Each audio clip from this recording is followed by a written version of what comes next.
not gonna be your typical get the nacho shell right out of the box video. This is gonna be making your own nachos from start to finish. We're gonna be making the meat, the shell, everything. So if you wanna see how to make authentic, delicious nachos, keep watching.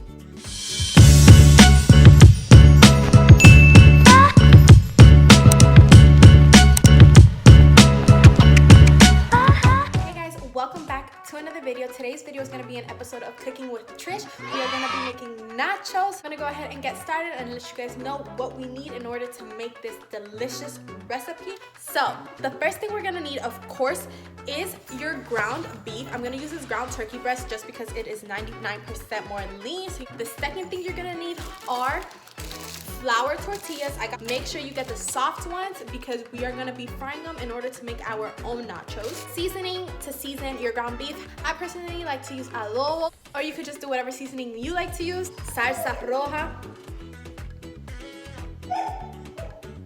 onion, tomate, un limon, jalapeno, avocado. I like to get the Hass ones, the Hass avocados, because that makes really good guacamole. Cilantro, which I have in this little bag. Some crema, queso fresco, some shredded cheese, aluminum foil to put on the pan. So you're gonna need a pan to cook la carne, and you're gonna need a pan to also go in the oven with the nachos, and some oil. Let's get started. Foil and cover the pan with aluminum foil because this is where you're gonna place your nachos and you don't want them to be soggy once you put them in the oven. Once you cover your pan with aluminum foil, you can go ahead and set that to the side. And go ahead and grab your flour tortillas. Grab a good amount. So I have 6 here. You're gonna go ahead and place them on your cutting board, and with a knife, cut them into 4 pieces. So once you have cut them into 4 pieces, they should be looking like this. They should just be a bunch of little squares. Put your aceite in there. So put a good amount because you're gonna be frying these tortillas.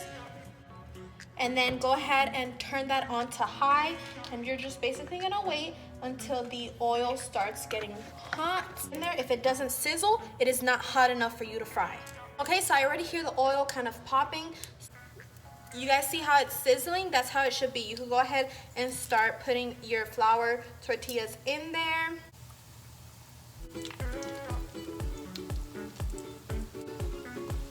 So while that is frying in there, go ahead and grab a plate and put some paper towel on top of it, just so that when the nachos are ready, you can go ahead and put them on here so that they can drain some of that oil before you put them on the pan with the aluminum foil.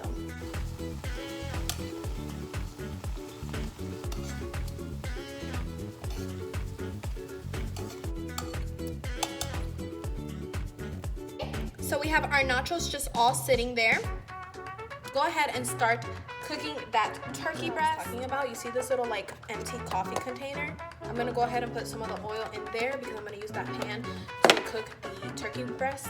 Still be kind of hot. You could go ahead and add a little bit more oil pan or whatever it is that you want to use so that the ground beef doesn't stick to the pan. For my meat, I do like to use classic olive oil rather than the regular frying oil. I just feel like it tastes better and it's just better for the meat. So go ahead and coat that up a little bit. And then you could go ahead and add some spice, any seasoning, so it's really just up to your taste buds. Go ahead and add a little bit of salsa roja in there. Oh, that's why you wear an apron. If it doesn't completely come out, you can go ahead and add a little bit of water, and that's also gonna allow the meat to not be so dry. So just go ahead and add a little bit of sofrito into my mix. Sofrito, basically you could buy it already made, or you can make it yourself. It's a better taste, a more like authentic taste. So as your meat is cooking, you're gonna go ahead and grab your nachos and start placing them in the pan with the aluminum foil.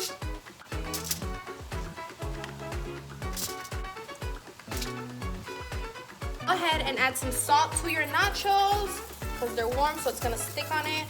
Also add some salt to your meat. I just wanted to be able to really demonstrate to you guys and add stuff in there as I go, so that's why I didn't cover it. Now go ahead with your cheese. If you have beans, that's the first thing you would put on, but since I'm not making this recipe with beans, since my family doesn't really like beans, I'm gonna go ahead and sprinkle the cheese first.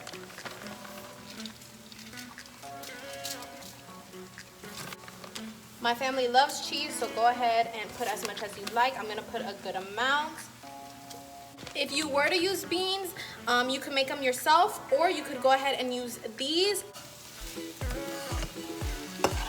So as that meat finishes to cook, go ahead and preheat your oven to about 400 degrees for about 10 minutes, because all you really need is for that cheese to melt. You don't have to use the oven. The oven is definitely something optional. I just like to use it. So go ahead, and once you feel like the meat is done, pour it onto the nachos.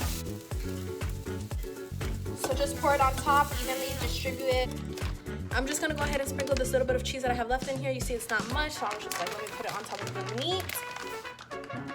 Now we're gonna go ahead and put these in the oven for just about like 5 minutes, just for that cheese to really melt. In the first bowl, once your cilantro is washed, you're gonna go ahead and put some in there. Make sure you're checking your nachos. Just took mine out and they look delicious. So that's how it looks right now. It smells so good, guys. So go ahead and cut your onion. Go ahead and bring your nachos over here. You can go ahead and start dressing them up. I'm gonna go ahead and add some crema. Your onion.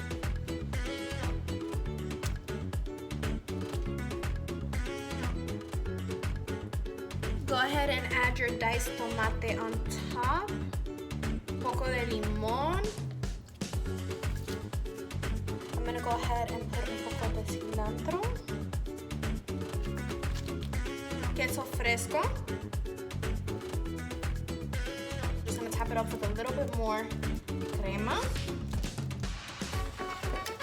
And that's how it looks. It looks so delicious. I can't wait to try it. So I'm gonna go ahead and grab one.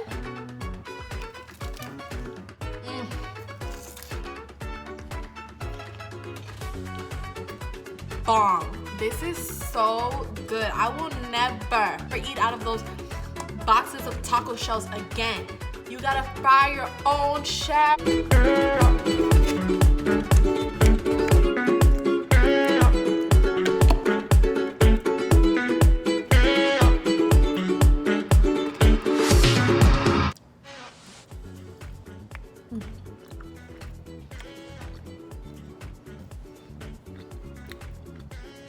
Bomb.